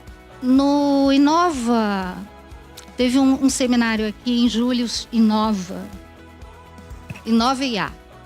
E aí eu me lembro que foi falado como a gente vai manter um aluno atento 3, 4 horas. Eu passei isso numa universidade privada, em que o aluno trabalha de 8 às 18, sai correndo, chega atrasado na aula, tem um intervalo para lanchar correndo e o professor diz, faltam 5 minutos ainda para as 22 horas, ninguém sai da aula porque eu tenho conteúdo para dar. É assim mesmo. E aí vem aquele final de semestre, aí vem aquela turma e eu tenho que preparar uma prova de avaliação dentro de todas as avaliações que eu já fiz, que eu sou obrigada a dar. Então eu testei isso e testei também a pedagogia do Freire, tá? Então, eu costumo contextualizar, isso é deficiência do doutorado, eu não era assim, depois que eu fiz o doutorado eu fiquei assim. Então, como a gente vai manter esse aluno, tá? Pertencente àquele momento que você está dando um conteúdo. Primeiro, 80% do curso é um monte de coisas que eles não vão memorizar, mesmo que você tenha feito trocentas mil abordagens. Você tem que ter o quê? Aprendi com o Freire, que a gente traz a vivência lá da casa do aluno e joga ali. Beleza, mas eles têm pressa. Todo mundo hoje tem pressa. Então, como a inteligência artificial pode nos ajudar nesse sentido. Perfeito. Porque o professor, ele é um instrumento. Eu não gosto da palavra ferramenta, porque eu uso muita ferramenta eu acho que é uma coisa muito maquinal, mas como ele vai criar junto com esse aluno e trazer o aluno que faltou a aula hoje, vai levar falta, tá? Só uma faltinha. Mas como ele vai trazer esse aluno? Legal. Entendeu? Eu acho que isso é uma reflexão e é um problema de pesquisa para discussão de todo Perfeito. Né, desse evento. Para despertar esse aluno, Desculpa inclusive. aí, tá? Imagina, Letícia.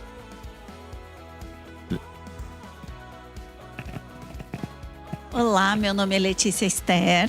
Primeiro quero agradecer esse momento especial com vocês três. Pra gente, assim, eu sempre aprendo, né? Quando eu tô aqui, com um grupo assim. E aí, fiquei pensando aqui, ouvindo, né? E algumas incomodações que já vêm, né, conosco, educadores. A Cristina trouxe aí que já estuda e que pesquisa e há tanto tempo que a gente nem imaginava, né? E isso está acontecendo mesmo. E ao mesmo tempo que a escola agora, de repente, parece que foi pega despreparada. E essa discussão de que os alunos não podem trazer o celular para a sala de aula e faz o quê? E proíbe, não proíbe. E aí tem prós e tem gente a favor e tem contra. E parece que a gente está numa sociedade descolada, né? A pesquisa, o conhecimento que a gente precisa acontecendo de um lado e a escola naquele mundinho ainda do século passado, do outro lado, na defensiva. E o que a gente faz, né? Como sociedade, como instituição de ensino, para que as coisas andem no paralelo, pelo menos lado a lado. Está acontecendo tanta coisa bacana, a IA trazendo tantos benefícios para a gente, para a sociedade, e a escola agora se defendendo de tudo, né? Como é que vai corrigir o trabalho, como é que os meninos vão fazer o trabalho, se eles copiam tudo. Questões assim tão básicas que quando essa pesquisa e os nossos cientistas, né, como Cristina estudando, e Ana e etc.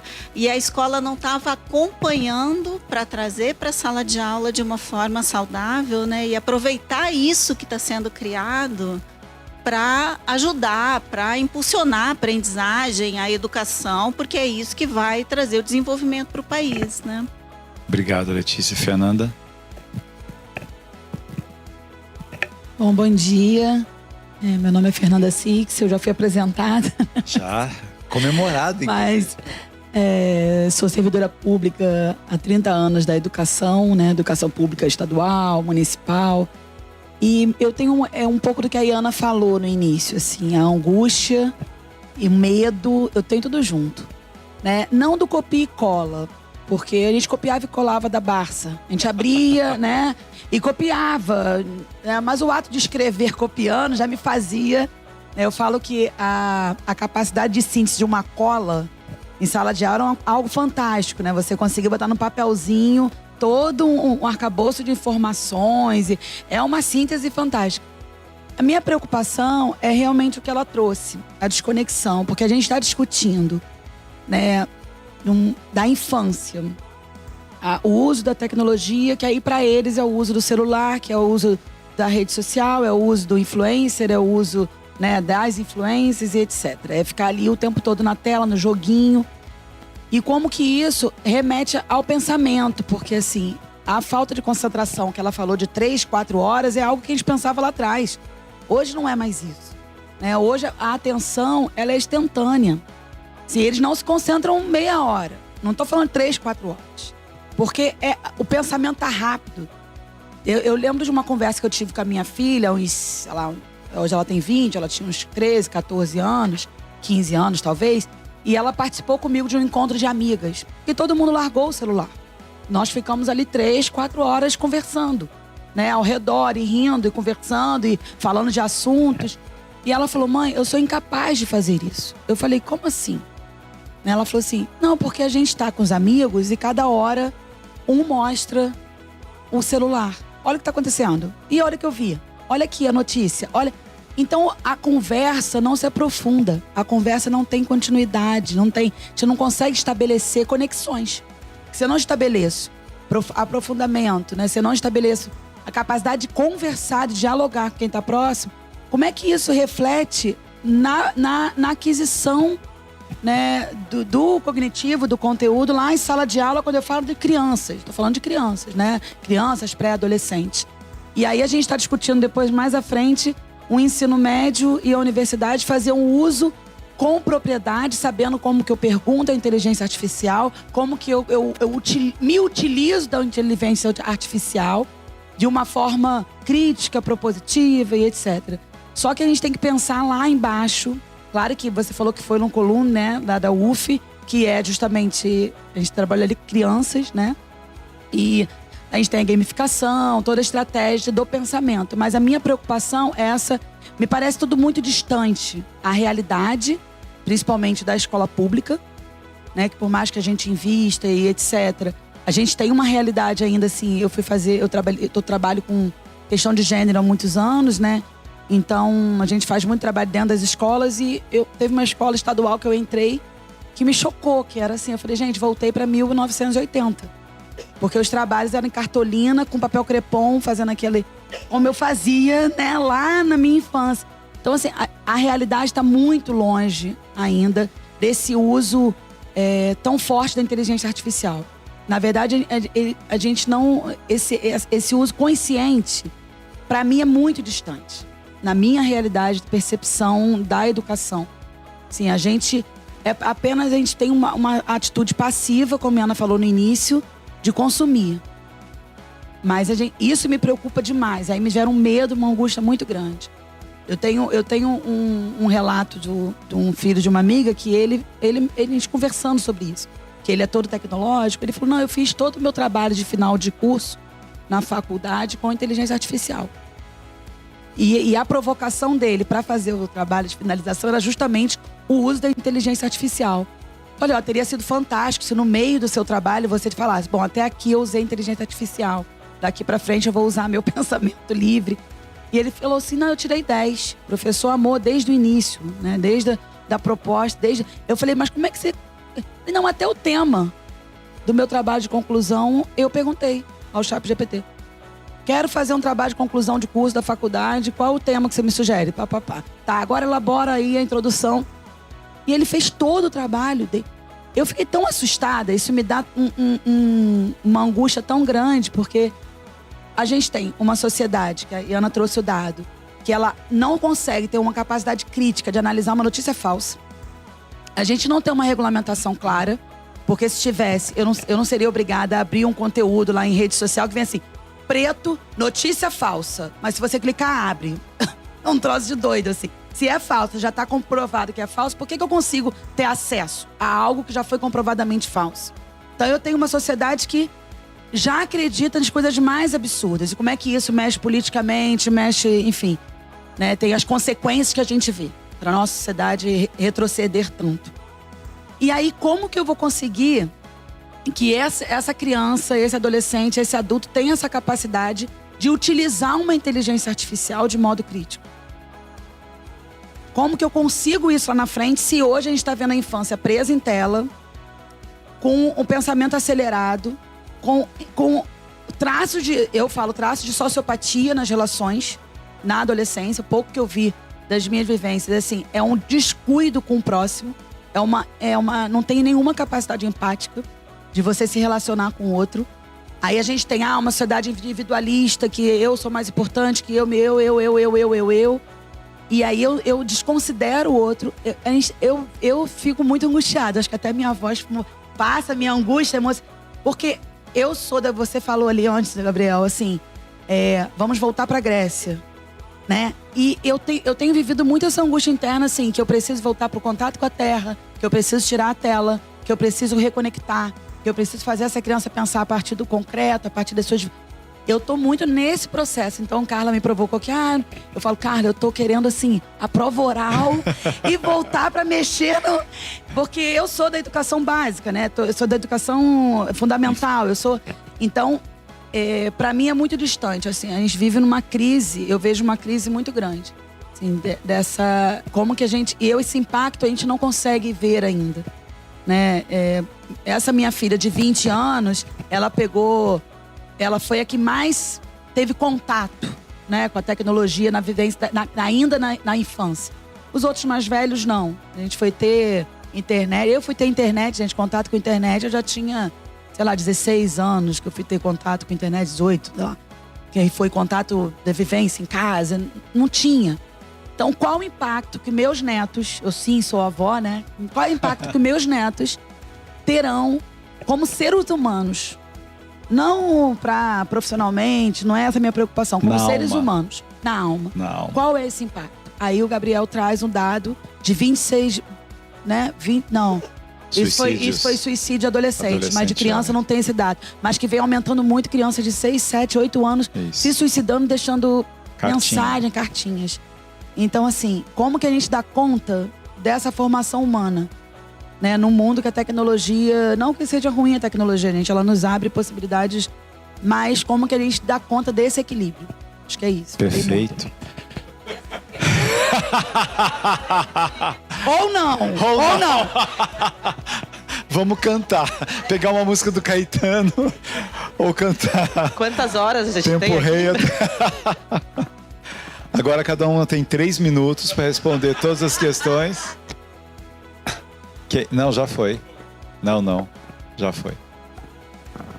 Cristina, 3 minutos. 3 minutos, caramba. 3 minutos. Uau. Olha, pra você dá um chega pra lá no seu professor, entendeu? Esse é fácil, entendeu?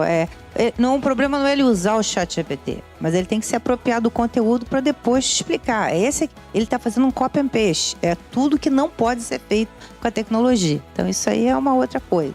Então as outras perguntas mais ou menos têm a ver com, né, com como é que a gente se apropria da tecnologia. Uma angústia boa, né? Eu vou começar com a sua, que foi a mais longa e que me deixou mais angustiada, que é a seguinte, a nova geração já está nascendo sabendo fazer scroll. Então, eles não sei nem como, mas eles já nascem tecnologicamente habilitados, tá? Não necessariamente isso é ruim, porque eles estão preparados para esse futuro. O futuro é muito... Nós somos velhos aqui. O futuro precisa dessas habilidades. Então, eles estão preparados para isso. Eu acho que concordo com você que está faltando um pouco de contato humano, de aprendizado do coletivo. E aí eu acho que é o papel do educador, nós não estamos fazendo o nosso papel, porque dá trabalho. Então, se você vai pedir para uma pessoa de uma escola pública que já está atolado de trabalho, o professor trabalha pra caramba, assim, olha, inventa aí alguma coisa, usa inteligência artificial para você criar alguma atividade lúdica que faça com que o seu coleguinha fale com o outro. Então ele não consegue fazer sozinho, ele precisa do outro. Você já abriu um passo para ele abrir um pouquinho a mente para entender que o mundo não gira em torno dele. Faça uma atividade que ele entenda a consequência para a sociedade do que ele vai fazer. Então que vá.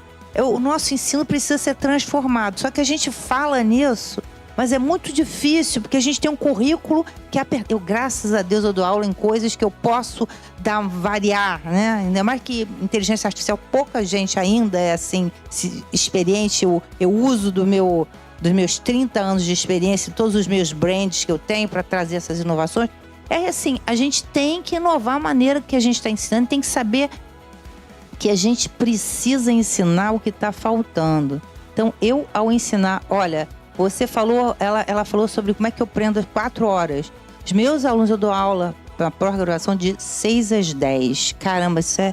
Os meus alunos me fazem ficar até depois das 10. Eu saio cansada, porque eu tenho o trabalho de planejar atividades que eles estejam interessados. Eu estou passando conteúdo que eu quero, mas eles têm que estar envolvidos. Senão, como é que eles vão sair do trabalho, não sei o que, pra ficar lá e vão olhar com aquela cara de coruja pra gente, assim, não tá... Entendeu? Você tem que envolver, mas isso dá trabalho. O online, o online, quando eu estava dando no online, né? Minha primeira exigência, mesmo quando eu tinha 50 alunos, 100, não interessa, todo mundo, quero ver a cara de todo mundo. E eu me dava trabalho, porque eu ficava, de cada hora eu via mais 10, né?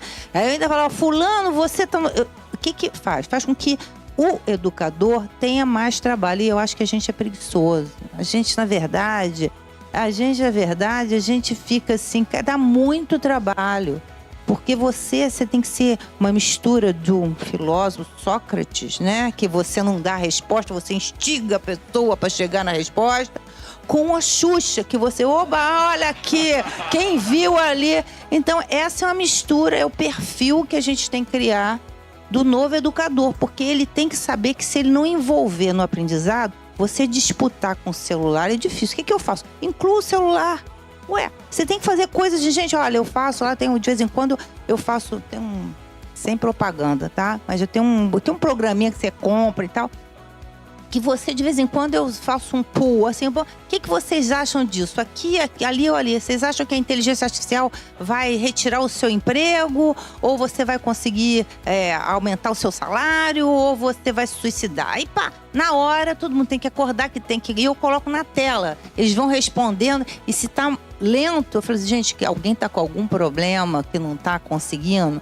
Então, eu uso outras coisas, uso ferramentas, vou criar um mapa mental, né? Aí coloco na tela, todo mundo tem que usar o seu celular para escrever alguma coisa na tela, que o que ele escrever vai aparecer lá. Então, você conecta o indivíduo ao grupo. Isso dá um trabalho danado, tá? E eu acho que a gente tem que ter algum incentivo para fazer isso. Eu faço isso porque tá no meu sangue, eu fui treinada para gostar de fazer isso. Mas como é que eu pego um educador de uma escola pública, mal pago, que não sei o quê, que... Eu acho que as pessoas querem ser educadoras, tá? Assim, parte, tá? Eu tô pensando, quem não quer, muda de emprego, mas aí não tem o que fazer. Mas quem quer, como é que eu instrumentalizo esse grupo para ele fazer o salto de qualidade? Tá? Aí eu acho que são ações governamentais para permitir isso. Tá? Não sei se eu... Muito bem. 3 minutos. Foi ótimo. Só corroborando uma coisa aqui da Cristina, dá muito mais trabalho, mas dá muito mais prazer. Quando a gente consegue fazer o professor perceber isso, que ele trabalhou porque ele teve que planejar, ele teve que pegar uma coisa. Mas quando ele termina a aula e percebe que os alunos não queriam ir embora, de tão legal, nossa, que delícia isso. O contrário é horrível, não deu tanto trabalho e você tá dando aula, o aluno olha, o outro vai, o outro pega, o outro se mete. Porque assim, tem alguma coisa, né, que a gente... Nossa, não consegui ser interessante hoje. Eu tento fazer isso com palestra, até hoje acho que eu não prendi tanta atenção, só que eu não me preparei bem para isso, eu já achei que tá... É legal esse elemento desafiador da gente mesmo. 3 minutos. Ai, meu Deus. E ter condições para fazer isso, e né? Ter condições, ser valorizado. Imagina fazer isso uma turma de 100, né? Como que a gente dá conta, enfim. Vou tentar fazer um catadão aí, porque eu acho que vocês trouxeram temas que se relacionam muito com como o nosso estado na sociedade hoje, né? Como as tecnologias estão alterando a nossa saúde mental. E eu acho que e como que as tecnologias muitas vezes se alimentam disso. Né? Então, acho que tem uma palavra fundamental que a Cristina trouxe, que é envolvimento. Eu tô lendo um livro do Nego Bispo, e ele fala, a gente fica muito nessa de desenvolver, né? Os outros. E eu acho que a gente precisa se envolver, né? Porque quando a gente pensa só em desenvolver, é isso, né? Deu ruim, né, gente? Mudanças climáticas, né? Estão aí para mostrar que essa coisa de perseguir um desenvolvimento, né? Uma acumulação infinita, a Terra não tá dando conta. E não é nem a Terra, né? É a humanidade que está sofrendo, né? A Terra sobrevive sem a gente, né? A gente que não sobrevive dentro desse contexto.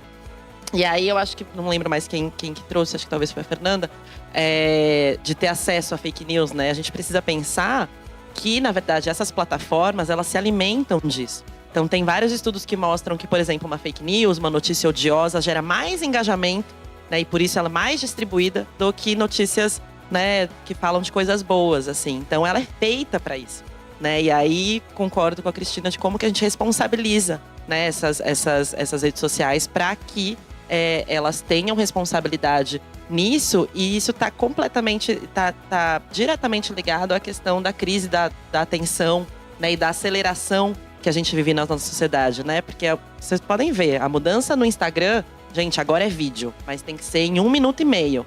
Então a gente vai e assim, na verdade, as pessoas veem os primeiros 10 segundos do seu vídeo e já passam pro próximo. Então a Xuxa precisa trabalhar num espaço curtíssimo de tempo. E a partir dessa mudança, né, na plataforma toda, né, a gente muda todo esse comportamento, né? Então a gente vê uma baixa resiliência, por exemplo, a frustração, né, entre crianças e adolescentes. Então é isso, eu não quero ver a abertura da série, não quero ficar 30 segundos esperando aqui, eu quero pular.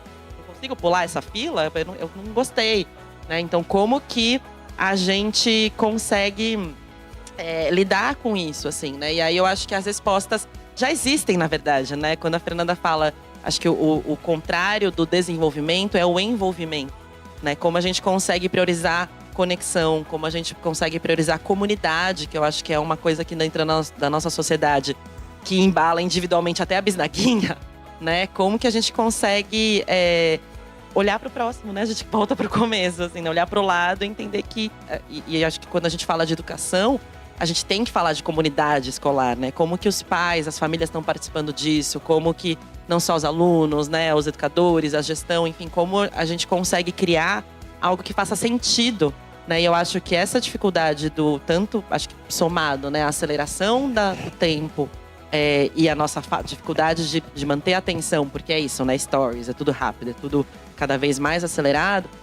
Como que isso se conecta também com o isolamento, né? E com a dificuldade de se conectar e com algo que faça sentido, né, pra gente. E aí eu acho que Paulo Freire já deu as respostas, né? Como construir a partir do conhecimento do aluno, como criar, né, metodologias ativas de aprendizagem, como a gente pensa, né? E educação não é só formar para o mercado de trabalho, mas é educar cidadãos, né? Então acho que o que eu vejo que o desafio é o sistema, né? Como a gente consegue condições para isso, como a gente consegue profissionais, né? Eu fiquei com vontade de ter aula com vocês, né? Profissionais que estão dispostos, né, a construir com intenção. Eu acho que talvez seja isso, né? Como a gente sai desse piloto automático e como a gente consegue construir com intenção, né? E no final das contas, construir a sociedade em que a gente quer viver, né? Olha, muito legal.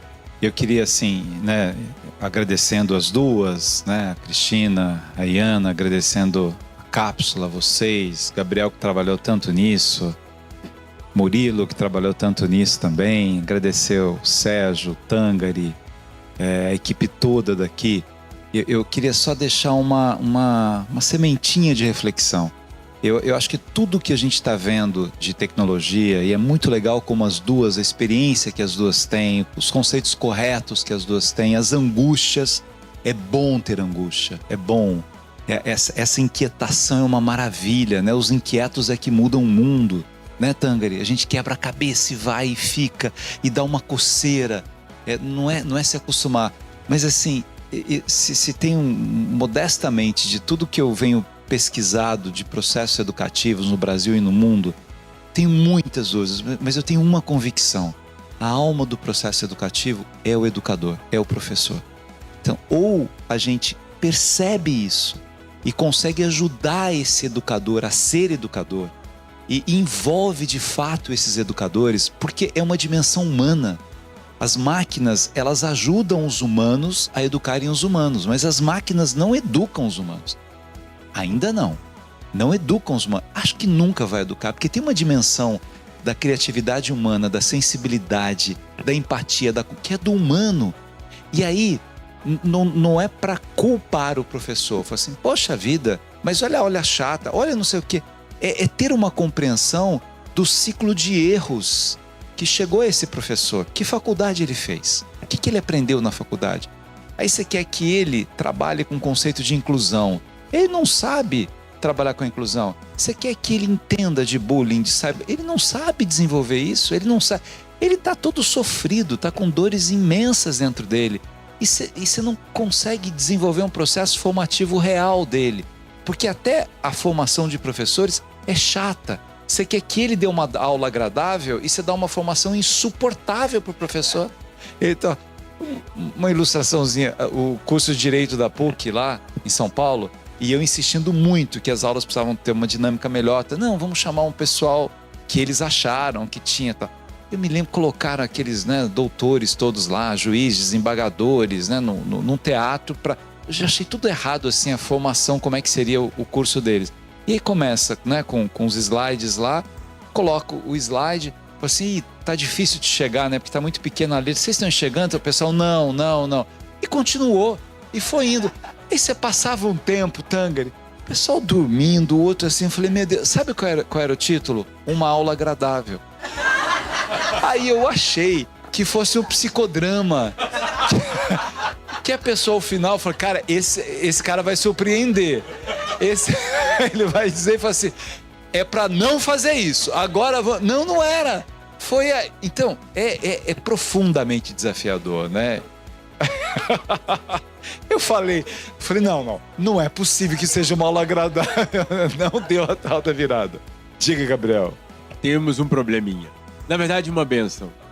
A galera de casa mandou 3 perguntas. A galera que tá assistindo online. E a gente podia fazer uma síntese das 3 perguntas. Vamos lá. E respondê-las. Vamos respeitar quem tá em casa. Uma é sobre a criatividade. É sobre se a IA vai colaborar ou se ela vai tornar os alunos mais sedentários e desestimular a criatividade, a ênfase na criatividade. A segunda é sobre a IA e a terceira idade na educação. Qual é a relação? Nossa, que legal esse. Essa pergunta. E a terceira é sobre a pessoa que está com um desafio aí que é: posso usar na minha dissertação, por exemplo, a IA? Ó, você responde da dissertação, você responde da terceira idade, eu respondo da criatividade. 3 minutos, ó. Caramba, embora objetiva, essa é uma das mais difíceis porque depende da sua instituição, tá? Então, o que eu vou responder é o que está sendo aceito como artigos submetidos nos periódicos internacionais de alto impacto.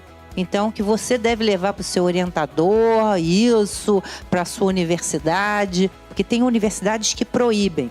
O que acontece? A proibição é meio burra porque a pessoa vai usar de qualquer maneira, você vai dizer assim, não usei, não, eu não usei e tal, que é pior. Então, o que o seu orientador deveria fazer? Deixa eu olhar o que você perguntou para ele. Então, me traz o que você escreveu e o que voltou. Ao fazer isso, você está usando o que de uma coisa que eu acho assim, de uma honestidade do seu aprendizado. E assim, o que eu acho? Eu acho que o ChatGPT, o que ele faz de bom? Ele escreve bem pra caramba. Nossa, ele domina o português com o inglês, o russo, com uma habilidade que talvez a gente não tenha. Então, eu não sei qual é o seu domínio, mas eu imagino os meus alunos de computação, quando eles me dão para eu ler assim, as primeiras versões da dissertação, eu tenho vontade de chorar, porque eu não sei em que língua eles estão falando num ponto. E o conteúdo está correto, mas a forma está problemática. Então eu não sou contra de assim, olha, eu quero ver o que você colocou e eu quero ver essa evolução. Isso é ótimo, que eu fico achando que nem na Barça, ele não vai fazer um copy and paste, ele vai olhar, ler, se apoderar desse conhecimento. Mas isso tem a ver com a sua instituição. Então, tudo que eu faço, que eu uso o ChatGPT para consertar o meu inglês, eu coloco claramente, tem uma seção chamada Acknowledgement, que eu digo, usei o ChatGPT 4.0, 4 mini, 4 cam, seja o que for, que eu usei bem especificado na edição da versão final para inglês disso aqui. Então, eu coloco claramente, aí a pessoa tem a opção de aceitar ou não. Então, o meu conselho para você é você colocar claramente e perguntar se a sua instituição admite isso. Eu admito isso com os meus alunos, que eu acho que é uma ferramenta de aprendizado. Tá? Mas isso tem que ser passível de ser discutido dentro da sua instituição. Tá? Perfeito. Terceira idade. Boa. Acho que tem um aspecto mais geral que é de como promover a inclusão, né, dentro da tecnologia, especialmente para grupos que não se veem fazendo parte. Eu acho que esse é o caso da terceira idade, né? Poxa, parece que a gente tem lá na programação, a gente fez tem ações, e como a gente fala de gênero, mas a gente fala de todas as interseccionalidades, né? Então, de mulheres mais velhas, de mães, de mulheres trans, enfim. E tem esse aspecto de não se sentir parte, não se sentir capaz, que acho que ele é o primeiro passo, né? É o primeiro, para a pessoa aceitar o convite, né? Vamos aprender programação? Ai, não, acho que não é para mim, acho que eu não sou tão inteligente, acho que eu não vou dar conta, né? E acho que um primeiro ponto é entender que a gente precisa que todas as pessoas entendam mais de tecnologia, né? E trazer exemplos para que elas se vejam. Pouca gente sabe, mas o primeiro ser humano a programar, né, que escreveu um código para ser processado numa máquina computacional, foi uma mulher, foi a Ada Lovelace, né? Então a gente precisa primeiro trazer exemplos para que a gente mostre que a área de tecnologia, ela pode ser para todas as pessoas. Acho que um segundo ponto fundamental é como a gente constrói um ambiente seguro para essas pessoas estarem, né? Porque esse medo, né, que a gente chama aí da síndrome da pessoa impostora, né? Vão descobrir que eu não sou capaz, vão perceber que eu sou uma fraude, né? Eu vou tentar aprender e não vou dar conta, né? Isso vem de uma construção, assim. Então, como a gente consegue romper e disputar, né? E falar, não, olha, errar é normal, né? Você pode errar, você pode... Não sei como... Eu ajudo muito minha mãe, né? Com tecnologia. E ela fica com medo. Ela fala, vai explodir, onde que eu aperto? Mãe, não vai explodir. Tenta aí. Mas se eu errar a gente tenta de novo, né? Então, tem esse receio porque vem de uma ideia, né? De que o erro, ele aponta uma falha nossa. Né, essa mentalidade que a gente tem, né, que às vezes é muito fixa. E acho que como educadores, né, a gente sabe que o erro faz parte do aprendizado. Como você espera, né, tirar nota 10, né, sem nunca ter aprendido, sem nunca ter testado, né? Então, como a gente consegue criar um ambiente em que as pessoas se sintam bem em não saber, né? E aí eu acho que também volta para a questão da educação, né, de como as avaliações são feitas, de como é o ambiente escolar, enfim, de como a gente consegue criar um ambiente amoroso, né, Chalita, dentro da educação. E eu acho que esse ambiente amoroso passa por acolhimento, passa por uma generosidade em você não sabe ainda, mas você é capaz de aprender. E tudo bem errar, e tudo bem fazer pergunta, e você tá aqui para isso, assim, né? E eu acho que quando a gente trabalha na programaria, criar essa comunidade amorosa, a gente até fala assim, a gente é uma comunidade amorosa, porque Bell Hooks, né, que traz isso. Porque a gente celebra cada pessoa com as suas potências, com as suas vulnerabilidades e acreditando, até voltando na neurociência, né, que o Chalita falou, que o cérebro é plástico. Então isso quer dizer que ele é capaz de aprender, todo mundo é capaz de aprender. O que a gente precisa encontrar são o ambiente, os caminhos, as estratégias, a forma que faz sentido para cada pessoa. E isso também difere, né, de pessoa para pessoa. Então acho que dentro desse olhar, né, de generosidade mesmo e de incentivo, né? De você é bem-vindo aqui. A gente também quer que você faça parte da tecnologia, né? Mais do que a gente precisa, as mulheres precisam entrar na tecnologia, a terceira idade precisa se atualizar. Acho que tem essa volta, né? A sociedade precisa que essas pessoas façam parte da tecnologia também. Eu adoro esse nome, programaria. Para responder sobre a criatividade, ela cita Bell Hooks, né? Que coisa incrível que é a visão de Bell Hooks sobre amor. Amor não é só sentimento, é movimento, é compromisso ético, é encontro com o outro, né? Na minha visão, a IA, ela vai ajudar a criatividade, porque ela vai desafiar o ser humano a utilizar uma coisa que anda adormecida. Aí volta a formação de professores, a maneira com que eu vou instigar o aluno a produzir coisas. É muito interessante, assim, por exemplo, eu pedi para os alunos, para essa turma, né, online, eles tinham que fazer uma carta para um governante do G20 que ele considerasse que tinha poder necessário para minimizar a guerra.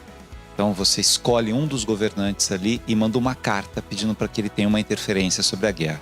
Eu tinha absoluta certeza que eles iam usar o ChatGPT para fazer a carta, para pegar, tal. E eles tinham que ler a carta, né? Tinham tempo para ler, um grupo assim, leu a carta. Logo depois da leitura, né, para cada um fazer uma dinâmica, ele terminou de ler a carta para o Putin, por exemplo, leu a carta e tal. Eu falei assim, então agora você se desculpa um pouco de 3 argumentos que você utilizou que você não acha que foram os melhores argumentos, que eles foram precipitados. Aí a primeira, ai Jesus, porque assim, veja, se eu só pedir para o ChatGPT fazer e eu não li, não entendi, não critiquei, não tem argumento para aquilo. Como é que eu faço agora para desenvolver isso, né? Aí, um outro tema lá, a gente teve, né, um poeta brasileiro que optou pela eutanásia. O filme novo do Almodóvar é um filme sobre eutanásia. Eu falei assim, a gente tem um caminho, né, o Brasil proíbe a eutanásia, e você tinha um caminho da distanásia ou da ortotanásia, que são temas lindos com relação à morte e à vida. Cada grupo vai estudar um pouquinho, pesquisar sobre isso, mas vai ser oral. E quando vocês debaterem, ninguém pode responder, é só pergunta. Então, você é contra aquilo que o outro disse, mas perguntando para o outro e não respondendo. Eles ficaram estudando uma maneira de só perguntar, porque se respondeu, perdeu. É muito legal, isso é criatividade, porque eu preciso aprender a fazer pergunta, mas aí eu tenho que desenvolver um caminho para isso, e eles ficam loucos. Terminou esse dia, da semana que vem é o quê? Da semana que vem é o quê, né? E é um tema assim. E é importante você ter uma definição se o melhor é distanásia ou ortotanásia. Quem não está acostumado com esses termos, a eutanásia é poder tirar a vida. A distanásia é fazer de tudo para manter, tudo. Coloca aparelho, coloca de novo. E a ortotanásia é ir um pouco natural. A pessoa fala assim, eu não quero mais invasão no meu corpo. Eu não quero mais que faça isso. Ou na minha mãe, ou no meu... Ele pediu para fazer, não vai operar mais. O Papa João Paulo II, por exemplo, não vou mais ser internado. Não quero mais interferências nisso. Não tirou a vida, foi uma opção. Mas é uma discussão profunda. Eu não preciso chegar a uma resposta sobre isso. Mas eu tenho que fazer pergunta. E são perguntas empáticas. Quando você vai estudar isso, né? Mas por que esta pessoa resolveu tirar a vida? Não dá para me colocar no lugar do outro, mas dá para eu expandir o meu território para compreender que o outro pode ter decisões diferentes da minha.